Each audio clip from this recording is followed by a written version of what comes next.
The Gamecock men's basketball team had an upsetting but historical loss against Alabama. The women secured a win at home versus Auburn, and Gamecock softball will see its opening day against Ohio State. This and more on this week's edition of Capital City Sports.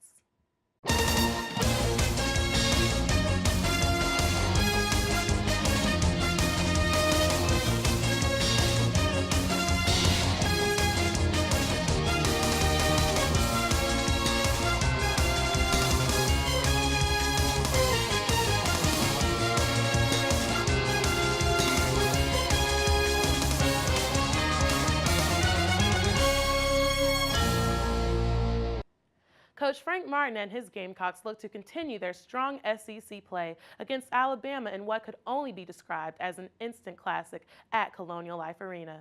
Nicole Dennis was at the game. The South Carolina Gamecocks returned to Colonial Life Arena tonight after defeating the Georgia Bulldogs on Saturday. After their win on Saturday, they became the #1 ranked team in the SEC. Tonight, they take on the Alabama Crimson Tide in hopes of obtaining their 10th SEC win. The game started off slow for both the Gamecocks and the Crimson Tide, with both teams failing to make shots. The first points of the night came from Darius Thornwell after he was fouled. The rest of the half was dominated by Alabama due to Carolina's excessive fouls and missed field goals. Carolina did not start the second half discouraged because we all know that in the game of sports, anything is possible. The game was in Colonial Life Arena, but Alabama was in Sin City. The Gamecocks fought hard and forced Alabama to overtime.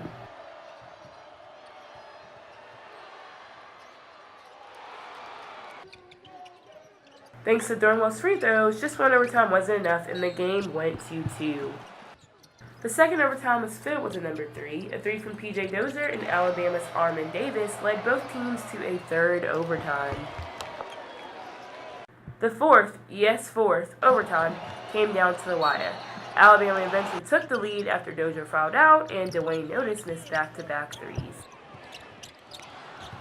The Alabama Crimson Tide will take their nail-biter victory back home to Tuscaloosa and improve their SEC record to 7-4. The South Carolina Gamecocks fell in not 1, not 2, but 4 overtimes to the Alabama Crimson Tide. Carolina's Darius Thornwell had a career high of 44 points, while Alabama's Armin Davis and Avery Johnson had a combined 42 points. The Gamecocks have a chance to bounce back this Saturday as they travel to Starkville in order to take on Mississippi State. For Capital City Sports, I'm Nicole Dennis. Thursday night, the women's basketball team faced Auburn as their conference play continued. Guards Elena Coates and Asia Wilson looked to continue their impressive season against the Tigers. Thomas Gore was at Colonial Life Arena. The Gamecocks have an important road trip coming up this Tuesday against #1 UConn.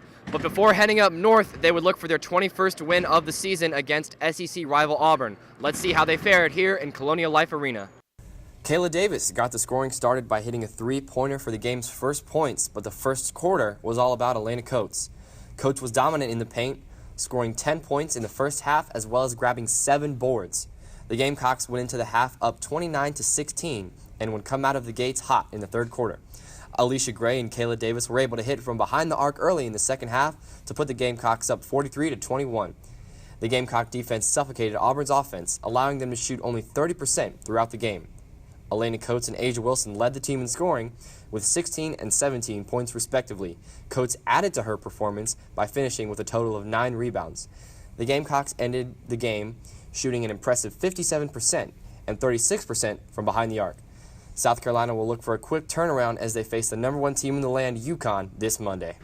Staley says she expects her team to improve their ball movement between now and this upcoming matchup between UConn on Tuesday. She also expects Elena Coates to make an impact on the team throughout the rest of the regular season and the postseason. The Gamecocks currently hold possession of first place in the SEC and look to continue that streak to the end of the season to win the regular season SEC championship. For Capital City Sports, I'm Thomas Gore. One word to describe this weekend is definitely softball, as the Gamecocks see their opening day against Ohio State on Friday. Spencer Lee is down at Beckham Field with the action. Softball is back in Columbia, South Carolina, as the Gamecocks took on the Ohio University Bobcats in their season opener. Let's swing it to the highlight and see how they did. Victoria Williams stepped up to the plate with 2 runners in scoring position and skied a fly ball deep into the outfield, allowing the runner on third to scamper across home, giving the Gamecocks the first lead and the first run of the game.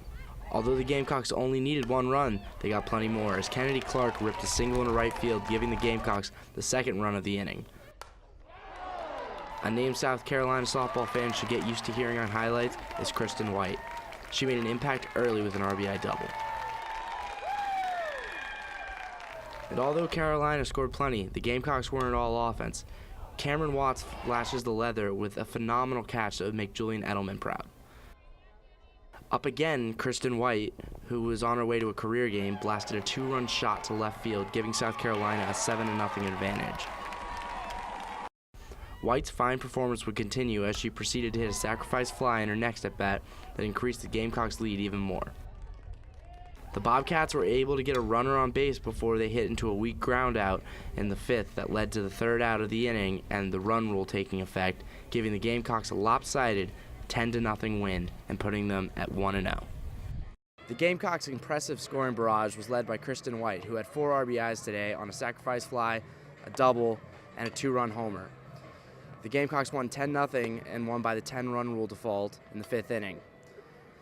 The Gamecocks will take on Presbyterian College next, and on behalf of Capital City Sports, Spencer Lee. And finally, the Gamecocks look to finish off their busy weekend with a victory against UNC Charlotte. Nick Proto was at this weekend's finale. The Gamecock softball team is back in action in opening weekend of 2017. They dominated their first 4 games of the weekend, winning by a combined score of 43-0. Their 5th and final game in this home stint is against the Charlotte 49ers, a team they've only dropped 5 games to in 43 all-time matchups.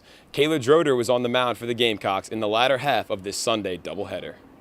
We'll pick things up in the top of the 4th inning. Only 2 combined base runners to this point until Haley Pace gets a hold of one and rips the ball to left field just over the wall for the first run of the game. That is Pace's first home run of the season, and it gives Charlotte a 1-0 lead over the Gamecocks. Skip ahead to the 6th inning now. Tiara Duffy at the plate. Bases loaded thanks to walks and hit batters.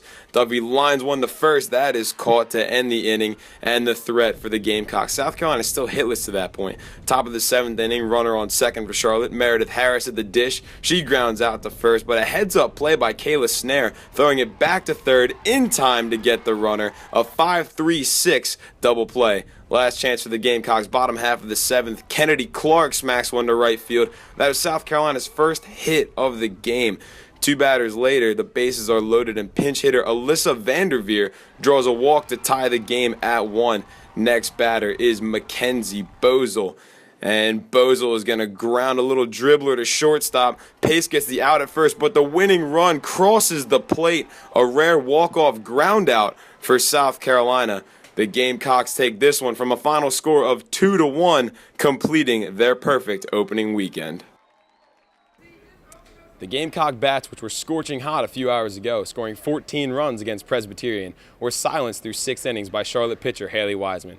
However, when they needed it the most, in the 7th inning, they got a couple clutch hits, including the walk-off groundout from Mackenzie Bozel. The Gamecocks have a few days off before they play Texas next Friday. They start this season 5-0, not too shabby for a team that finished in the bottom 3 in the conference just 1 year ago. For Capital City Sports, I'm Nick Proto. That's it for this week's episode of Capital City Sports. Thanks for watching, and be sure to follow us on Twitter at CCS on SGTV to keep up with all things Gamecock athletics. I'm Nya Simone, and we'll see you next time.